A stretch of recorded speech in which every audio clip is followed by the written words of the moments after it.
Olá, tudo bem? Estamos de volta para mais uma aula sobre direito das sucessões e hoje a gente vai falar sobre capacidade sucessória, ou seja, quem é que pode suceder. A regra geral é que qualquer pessoa pode suceder. Quando eu falo qualquer pessoa, a gente tem duas espécies de pessoa: a pessoa natural e a pessoa jurídica. A gente só tem uma exigência como regra, que deriva do princípio da coexistência.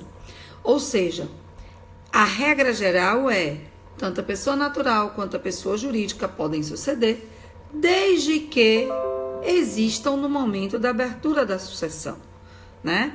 Um dos pressupostos para que haja a sucessão é a existência de sucessor. Pois bem, vamos então focar primeiro na sucessão da pessoa jurídica. É óbvio que a pessoa jurídica pode ser sucessor, mas não ser sucedido. Porque lembre que pessoa jurídica não morre. Então, se o pressuposto para falarmos em sucessão é a morte, a pessoa jurídica ela pode ser sucessor numa sucessão testamentária. A pessoa jurídica não é sucessor legítimo. Então, somente na sucessão testamentária é que ela pode vir a ser beneficiada. E tanto a pessoa jurídica de direito público quanto a pessoa jurídica de direito privado. Não há nenhum impedimento para que façamos um testamento e venhamos beneficiar, por exemplo, a nossa querida Ana Jorge. Agora, seguindo, a regra geral que a gente acabou de dizer há pouco é de que, em regra, para a gente ser sucessor, tem que coexistir no momento da abertura da sucessão. No caso da pessoa jurídica, a gente tem uma exceção, que é a fundação. Porque lembrem que a fundação ela pode ser criada por testamento ou por escritura pública. Então eu posso criar uma fundação que nem existe ainda no momento da minha morte e que venha a existir com o meu patrimônio disposto no testamento. Então essa é uma boa observação a ser feita. No que diz respeito à pessoa natural, qualquer pessoa pode ser sucessor. Agora, vamos pensar. Também aqui vigora o princípio da coexistência. A pessoa natural tem que existir no momento da abertura da sucessão.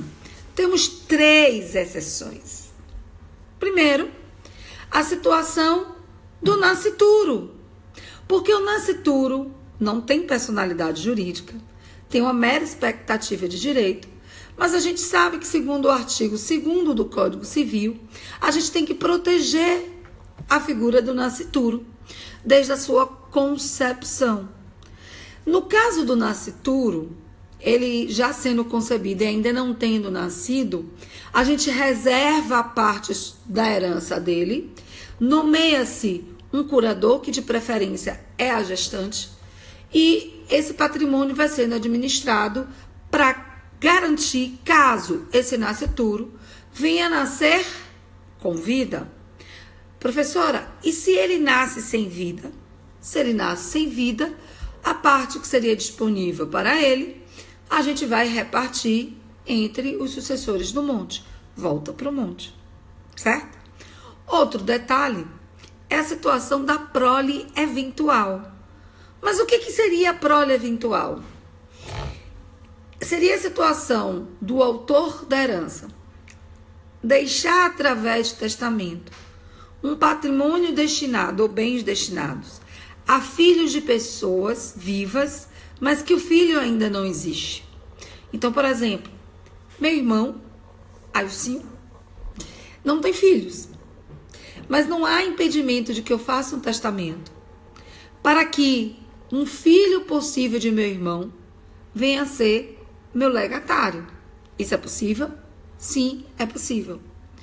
Quais são os requisitos para a prole eventual? Perceba que a prole eventual é prole de terceiro. Os requisitos são: a pessoa cujo filho se trata esteja viva no momento da abertura da sucessão. Então, aí sim, meu irmão teria que ser vivo no momento da minha morte. Até aí, tranquilo. E a prole eventual tem que vir a ser concebida até 2 anos após a abertura da sucessão. Perceba que não é nascer até 2 anos após a abertura da sucessão. É vir a ser concebida. E concebido é a partir do momento em que há a fixação no útero, a nidação. A terceira hipótese de exceção são os embriões excedentários.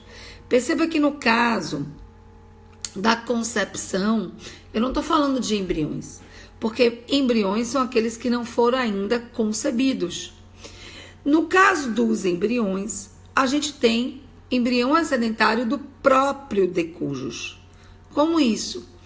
A gente sabe, a gente já aprendeu em direito de família, que o casamento gera uma presunção de paternidade, uma presunção legal de paternidade, que a gente chama de pater is est qui nuptiae demonstratio.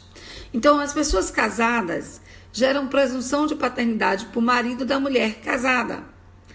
E aí, lá no Código Civil, diz que essa presunção deriva da concepção homóloga, ou seja, o material genético é do próprio casal, ou da concepção heteróloga. A concepção homóloga, fertilização homóloga, quando o material deriva do próprio casal, ela pode ocorrer a qualquer tempo, independente de autorização do pai. A heteróloga, que deriva de doação de material genético, depende da doação de um terceiro, mas só gera a presunção caso haja uma autorização expressa do pai para que haja aquela inseminação heteróloga, certo? Pois bem, quando a gente fala dos embriões excedentários, seria a hipótese de embriões que foram, que existem, que estão congelados, do falecido com alguém, tá? E pode ser implantado a qualquer tempo. Haveria presunção de paternidade se ele fosse implantado a qualquer tempo. Só que a observação mais importante nesse aspecto é lembrar para vocês que eu não posso presumir que alguém queira ser pai depois da sua morte. Então, no caso dos embriões excedentários, para que eles sejam implantados após a morte do decujus, essa pessoa tem que ter deixado em vida autorização para que houvesse essa implantação pós-mortem.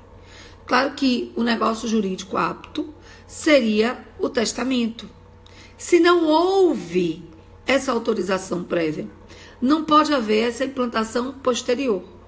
Se houve essa autorização através do testamento, a implantação pode ocorrer a qualquer tempo. E a qualquer tempo, você poderia ter o reconhecimento de parentalidade pós-mortem. Claro que existe limite, o STF já se posicionou nesse sentido, para se discutir direitos patrimoniais. E esse limite seria o prazo de 10 anos, que é o prazo prescricional geral, inclusive é o prazo para se discutir qualquer partilha que seja feita. Então, quando a gente fala sobre capacidade sucessória, a gente tem que estar muito antenado com essas peculiaridades das novas formas de gerar. Se liguem, leiam o material que a gente passou, que está super interessante, super completinho. E qualquer dúvida, eu estou sempre aqui para tirar e esclarecer. Espero ter ajudado um pouco. Até a próxima.